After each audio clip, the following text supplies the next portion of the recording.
Tell me why it's so important for you to get a job, and why it's so important not to go back to prison. Other things that are able to get you the money to survive. Why? Because, number one, not only you hurting yourself when you go to prison, but you hurt the people that depend on you. It might be your wife, your kids, your family, and everything else, everybody else that depends on you. And not only you putting the harm to yourself, because you're locked up, you're away from the things that you love. You miss the things you love, but most of all, your freedom. That's priceless right there. You're locked away. You can't get that back. You know, those years that pass you by in jail, you can't get that back. But if you have a job, you know, if you're given an opportunity by companies and other employers, self-independent employers to hire you, you never know what you can do with your life. But if you're not getting that chance, what you expect you to sit on your hands all day and just wait for nothing, and you're like a bum in the street. So you know too much you know. And that's committing crimes. Hoping that you don't get caught. Basically, like for instance, for me, that's all I'm trying to get, my foot in the door. Once I get my foot in the door, I have no problem with continuing to do the right thing. You know, it's just hard for you to get your foot in the door, you know what I'm saying? People close their doors in your face, you understand? And, you know, and like I was telling you earlier, we the type of people that we don't have too much patience. You know what I'm saying? We want what we want when we want it, you understand? And it's only a matter of time. Like we don't, like when we come out of prison, if we don't get a job within a week or two, we're gonna go back to what we best know, which is, you know, hitting the streets, you know. And I believe there should be a place where, you know, they should take you right away as soon as you come from prison, and you know, like inform you, you know, of the better life that there is out there, because there is a better life than just crime. You know what I'm saying? American public go to jail automatically, you know, they label you as a no good person. He's a criminal, he's no good, he's a criminal. He never did drugs in his life, but he's a crackhead, he's a dope head. All crackheads and criminals go hand in hand, and you know, you're never given that opportunity forthright, you know, and you try, you persevere, you know, you try to keep a positive mindset. But when you're hungry and your shoes got holes in them, you know, you need a place to stay, but you know, where you got that, you know, but you know, now you put in a position where you gotta think of behind, maybe sell some drugs, to rob and steal, or do what you gotta do, but you still gotta survive. You still gotta survive. You know, and I'm one of those persons that I'm like that. I'm not gonna sit there and hold a door open for you and ask you for water. You know, I'm gonna wait till you come out of the restaurant and take your whole wallet. It's like that. I got you. You know, Pride. Yeah, my pride will kill me.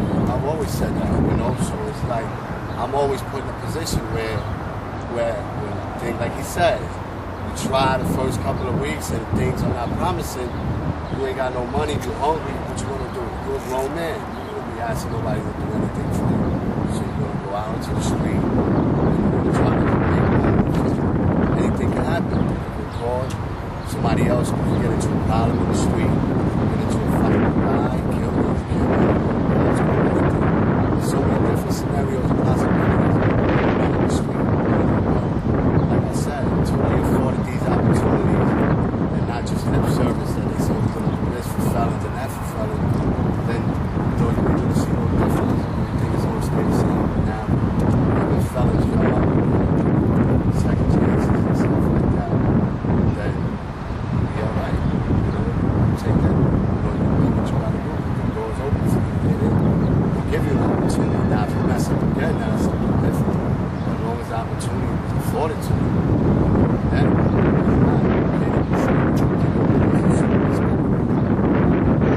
I've always thought that it was interesting because for me, I've seen drug dealers and people that make money in the street have the same type of business skills in the villages as people who have companies.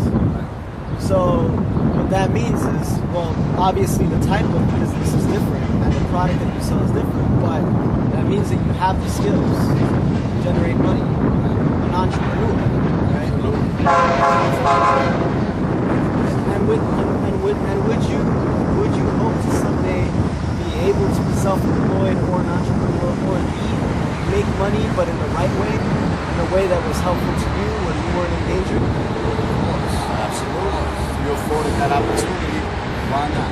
That's a definitely. I'm pretty sure if you put me in the right position, or even him in the right position, or anybody else that has some type of common sense in the right position to get a job or a good job at that where he can survive and support his family. You know, even if he was brought in with no skills and was trained on what to do, I'm pretty sure he'll turn out to be a good employee for whoever gives him the opportunity. Because number one, you're more hungrier, more appreciative probably than the average person. Because everything you had to go to get to where you at. So it's gonna be more gratifying. You're gonna appreciate it. You know, people don't look at it from that aspect. They think, oh, I'll put him in here, he might steal the computer when it's time to clock out. You know, they already coming in with a stigmatization on your back to watch this guy. So it's difficult. One thing that the streets teach you is how to be aggressive.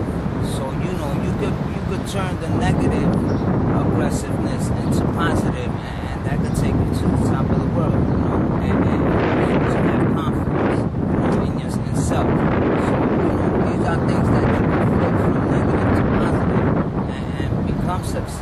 You know what I'm saying? Right, knowing how to deal with people, knowing how to Exactly. solve problems, Right. knowing how to network, Right. Exactly. knowing how to get money from nothing, right? Right.